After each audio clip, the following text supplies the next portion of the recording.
So this question was posted in the Facebook group, and I think this is something that for me came with experience, and I don't talk about it in the program. I think that I need to, so I'm going to talk about it now.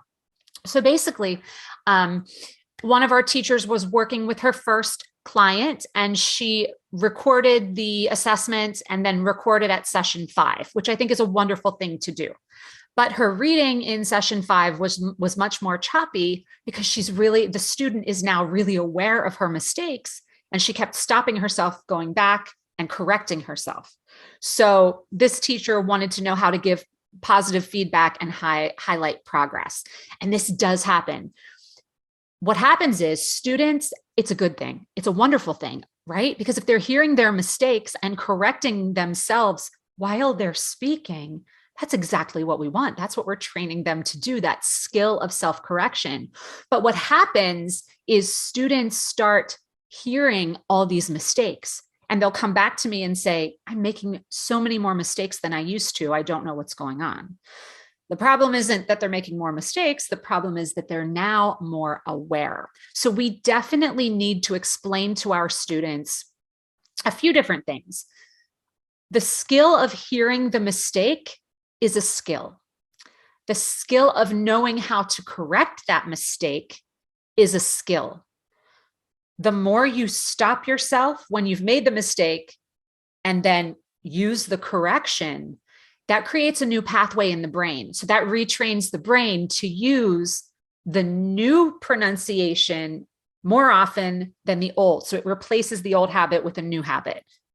Principles of motor learning. Okay. So make sure they know that basically all you have to say to them is correcting yourself is a skill. That skill gets better with time. The more you self-correct, the more the new habit replaces the old habit. So the new pronunciation will happen automatically in your daily conversations. Okay. That's important to explain to them because we don't want them to feel like they're getting worse by hearing their mistakes and correcting them. Awareness is huge. If they have that awareness, then they are going to make progress. Okay. So make sure your students know if they're hearing more mistakes as they go about their daily conversations, that's a good thing. It's not a bad thing. It means that the skill of self-correction is getting better, that their awareness is getting better, and that the new habit is going to become automatic. Okay. Also remind them that repetition practice with the PDF sheets and with the audio files is also going to help make those new pronunciations even more automatic. So having to stop themselves will go away. It will come out correctly the first time. I just thought of one other thing that I say to my students with this as well, because a lot of people will say, oh, well, I feel ridiculous stopping myself in the middle of a sentence and correcting myself. Everybody's going to know what I'm doing. And that's a valid concern because we don't want them to feel strange about, we don't want them to draw attention to their speech, that they're doing something. But what I'll say to them is that in a normal conversation, it's usually okay to stop and correct yourself. You see, I just did it. I stopped. I meant to say usually instead of always. I started to say always. I stopped. I corrected myself and I kept going.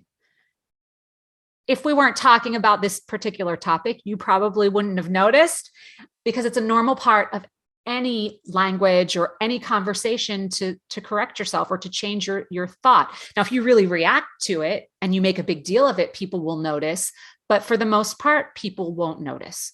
Now, if you feel like you're stopping yourself in a conversation, every sentence, perhaps that's not the best conversation to be practicing your speech. You want to start with easy conversations like ordering coffee or ordering in a restaurant, working up to, things you say on the job every single day. If you're, in a debate, a heated conversation where you're debating politics with your boss, which you shouldn't do anyway, probably not the best situation to be practicing your speech. Let's try a conversation with lower stakes, let's say, with less pressure. All right. But sometimes they need to know that it's okay to correct yourself in conversation, that people, for the most part, won't notice.